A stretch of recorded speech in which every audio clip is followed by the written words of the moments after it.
পুরো আমার কাছে শান্তি খুঁজতে আছিস? আমি তো শান্তি নাই রে, ওই বউয়ের অত্যাচারে আমি আগে জঙ্গলে আছি।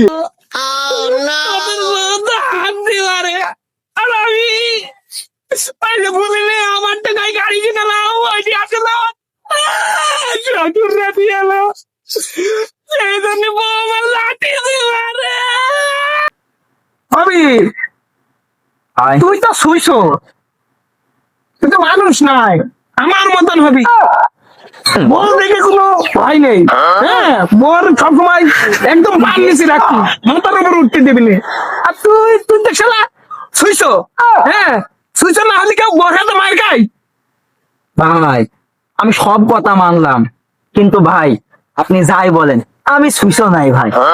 কেন তুই শুইছ নাই? কিভাবে বুঝলি তুই শুইছ নাই? ভাই আমার বউ নাই, সুইচ দেখে খুব ভয় পাই, ঠিক আছে? কিরা সাব্বির, তোর আবার গেল, তোরও তো দেখছে মন খারাপ। কি হয়েছে, কি বিষয়টা কি আইস? দোস্ত কবির মতো আমারও খুব অত্যাচার করে বউটি, ধৈর্য শুধু মারে, মারবে তো। ওরে শালা, যখন ওই যে শ্বশুরের কাছ থেকে যৌতুক নিয়ে এলে, সেখন যে শালা তোমরা সব ভাবো না যে বৌদি দেবে। শালা এই আমার মতন হবি, দিনে আমার মতন হবি। এই আমি আজ পর্যন্ত শ্বশুর বাড়িতে কোনদিন কেউ আমার শ্বশুর বাড়ির একটা শুইতেও নিইনি। শালা শালা মায়ের খেয়ে সেখানে মন খারাপ থাকবে যে বলছে শালা, এই শালা আমার দেখে শিখতে পারিস না, এই আমার অনুকরণ করতে পারিস না। শালারা সব বল হাত মায়ের শৈশব। তোর কি অবস্থা? তোমার কাহিনী বলো একটু শুনি। কি বলবো, আমার ওই দুজনের মতনই, খালি মেকআপ নিয়ে ঝগড়া, খালি সুনু পাউডার কিন দিতে হয় সপ্তাহে 4 দিন করে। ওই শালা, ওই শালা তুমি যখন বিয়ে করো দেখো নি বর পা পানে থাকে, মুখ পানে যাচ্ছি দেখো নি আগে? তোমার বর মুখ আর পা দেখে নিবে না যে বউ মেকআপ সুন্দরী, ক্রিম সুন্দরী। শালা কই রাস্তা নাইট সিরিম মাইকে মাইকে বউ মুখ ফর্সা, সেটা পা কালো মুখ ফর্সা। শালা তোমার বউ ক্রিম না দেবো, ক্রিমের জন্য ঝগড়া করবে না, আমার বউ করবে। এই শালা দেখটা, আমার বউ দেখটা এখন ক্রিম মাখা না কেরম চাও এখন উঠে ফর্সা। শালা শালা 3 দুধারি বন্ধ থাক, একবার 3 দুধারি রাখবি। ভাই দোস্ত কি হয়েছে? ভাই কি হয়েছে ভাই, দেখি দেখি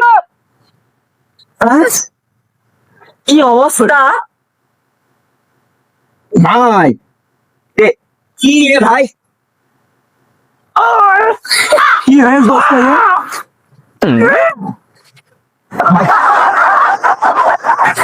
ভাই এই ডাকটা কিসের? জন্মদা, এই ডাকটা কিসের বালতা? জন্মদা দোস্ত এই ডাকটা কিসের?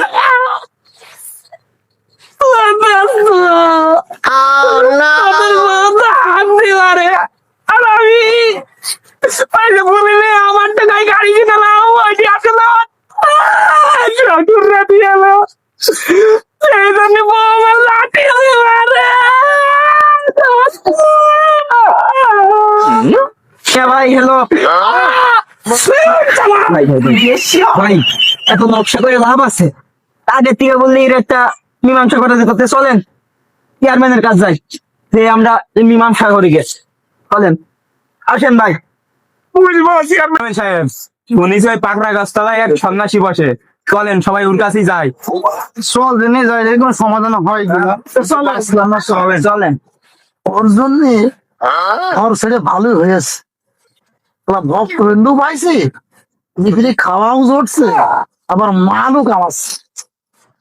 এতদিন যদি সারা বাড়ি সংসার না করে ওই আগে থাকতে ইয়ে করতাম, জঙ্গলে থাকতাম, এটাই মনে হয় ভালো। সারা জীবনে জঙ্গলই কাটাবো।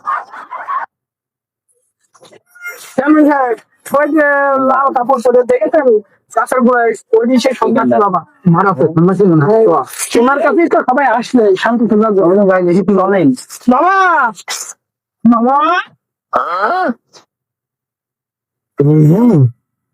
মক্কেল পিছু হিসেবে মনে আছে, মাল কামাইতে হবে। ফসকে আসি বল খুকারা, কি সমস্যা তোদের রে? বাবা, সমস্যা তো আমাদের সব ট্রান্সফারের একই সমস্যা। তাই বাবা আপনার নাম অনেক শুনছি, সেই জন্য আপনার কাছে আসা বাবা। আমার নাম তো সবাই জানে রে, বল তোদের কি সমস্যা?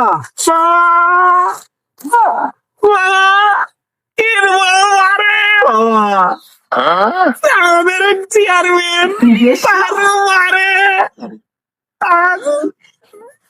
সব ছোট ভাই মারে পঞ্চাশটা ছাত্রীর মারে বাবা পিটুইট দাঁড়িয়ে দিয়েছে অত্যাচারিত তো সমাধান পাচ্ছিনি বাবা, আপনার কাছে আইসি বাবা, সমাধান করে দে। বাসান বাবা, আমাদের বাসান। সব বড় অত্যাচারে আমি আসলাম জঙ্গলে, আর এই শালারা আমার কাছে শান্তি খোঁজে। বাবা বাবা কি হইলো, কিছু বলেন বাবা। ও বাবা,